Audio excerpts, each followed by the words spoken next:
Hello, my miraculous friend, and welcome to another episode of the Magnify Your Miracles podcast. This is Reverend Frances Faden, and I'm so grateful that we get to spend this time together today. We're going to be talking about one of my favorite apparition stories, Our Lady of Guadalupe.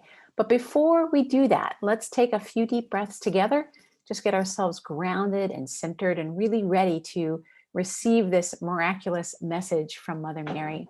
So just allowing yourself to focus on your breath. If you're driving, please keep your eyes open. But if you are at home or someplace where you can close your eyes, please do that. And just allowing yourself to feel that presence descending upon you, supporting you, loving you, helping your mind to relax, helping your heart to open so that you can receive this beautiful message from Our Lady of Guadalupe. And knowing that whatever it is that you need to hear today will be exactly what you hear, let's take one more deep breath together in gratitude, and we can begin. All right, my friend. Well, welcome once again to the Magnify Your Miracles podcast. And I'm recording this episode in the month of December. It is the month of Our Lady of Guadalupe's apparition. So way back in 1531, Mother Mary appeared in December, and I believe it was December 9th that she first appeared to a man named Juan Diego. He was probably about in his 50s or so. He wasn't a young man, and he was recently converted to Catholicism. So you have to see the context of this time period was the Spanish imperial colonialism, all of that was happening. And so the native people of Mexico were really, there was a genocide. If I'm perfectly honest with you, there's one of the most horrific genocides in history happening. And Mother Mary appeared at that time. And she appeared not as a European woman, but she appeared looking like a native Mexican woman. And she actually, it's one of the only appearances where she is pregnant. And we know that based on the clothing that she's wearing. And so I'm going to share this miraculous story with you, but I'm going to share it with you light worker to light worker, because I really, really feel like this message that Mother Mary gave to Juan Diego is a message that she's giving to all of us. And so she often works through people. She works through Saint Bernadette. She works through so many great beings. And Saint Juan Diego is another one who himself did not feel so great and was sure that perhaps Mother Mary had made a mistake. But her message to him is her message to all of us who are here wanting to uplift the planet, all of us who are wanting to alleviate suffering, all of us who are wanting to bring more light and love to the planet. And yet we get bogged down in our day-to-day lives. We get bogged down in our family commitments. We get bogged down in our own doubt and our own worry, and it prevents us from moving forward. And this is what she has to say. So this story begins where Juan Diego is walking along and he sees a woman up on the hill, and he goes to talk with this woman, and she says to him that she wants him to go to the bishop and ask that a beautiful church be built in this site in her honor. And he immediately is filled with doubt and fear of like, you want me to do what?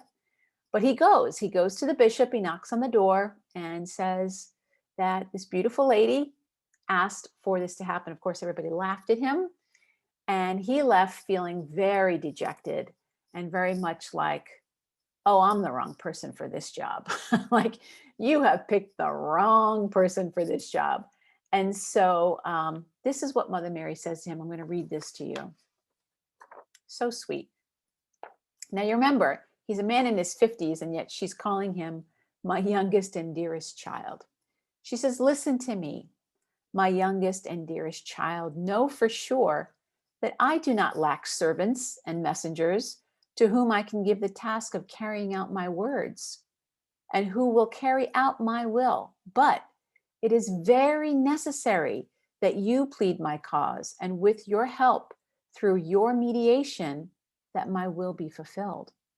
My youngest and dearest child, I urge and firmly order you to go to the bishop again tomorrow. Tell him in my name and make him fully understand my intention, that he start work on the chapel I'm requesting.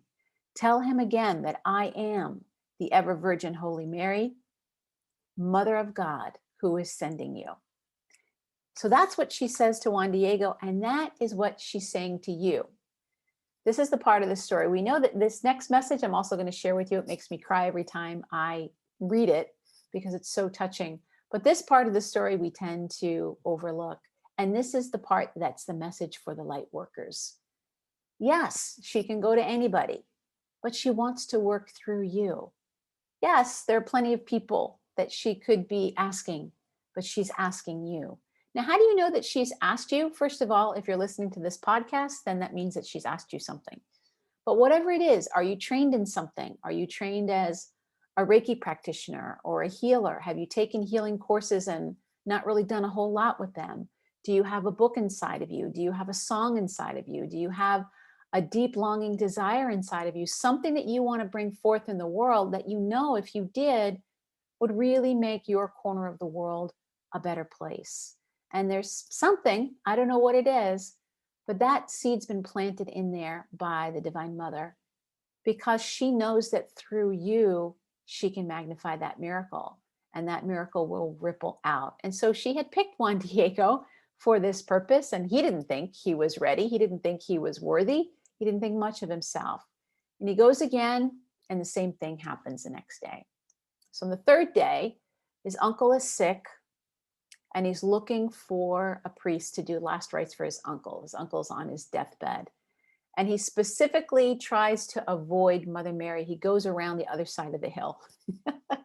Now, how many of us have done that where, we don't keep our appointment with the divine? We think we somehow on our own can avoid this powerful divine energy. We go around the other side of the hill. And of course, Mother Mary meets him on the other side of the hill and is like, hey, I asked you to go and fulfill this. Like, what is going on? And Juan Diego says, my uncle's dying and the bishop isn't really open to me. And I just think you have the wrong person. So she asks him, she says, come back tomorrow and I'm going to give you a beautiful sign. But before she says that, she gives him this message. And I love this message. Listen, put it into your heart, my youngest and dearest child, that the thing that disturbs you, the thing that afflicts you, is nothing. Do not let your countenance and your heart be disturbed. Do not fear this sickness of your loved ones or any other sickness, nor anything that is sharp or that is hurtful. Am I not here, I who am your mother? Are you not under my shadow and protection? Am I not the source of your joy? Are you not in the hollow of my mantle, in the crossing of my arms? Do you need anything more? Let nothing else worry you or disturb you. Do not let your loved one's illness worry you, because they will not die now. You may be certain that they are already well. And the truth of the matter is that Mother Mary healed the uncle right there at that moment. He was well. And right now at this time, I'm recording this in December of 2020. There's a lot of fear of illness for ourselves and for other people. And Mother Mary is saying to us, let nothing disturb you. Am I not here? What else do you need? So she builds up Juan Diego and she gives him that and heals his uncle so that his worldly concerns don't keep him from moving forward on his divine assignment. And she says, come back tomorrow and I'm going to give you a sign. So he does go back and he meets her up on the hill, and it's December. And then there's these beautiful Castilian roses, which don't even grow in Mexico, or at least they didn't used to grow in Mexico. And they definitely didn't bloom in December. And she asked him for his tilma. And the tilma is just a very rough, kind of a sack-like cloth that he would be wearing kind of like as a cape or a jacket type of a thing.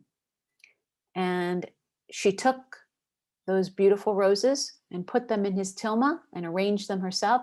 She had him scoop it up and said, bring these to the bishop, and this will be the sign that he needs. So Juan Diego says, all right. And he goes thinking, well, these are roses in December. This should be the thing that really helps.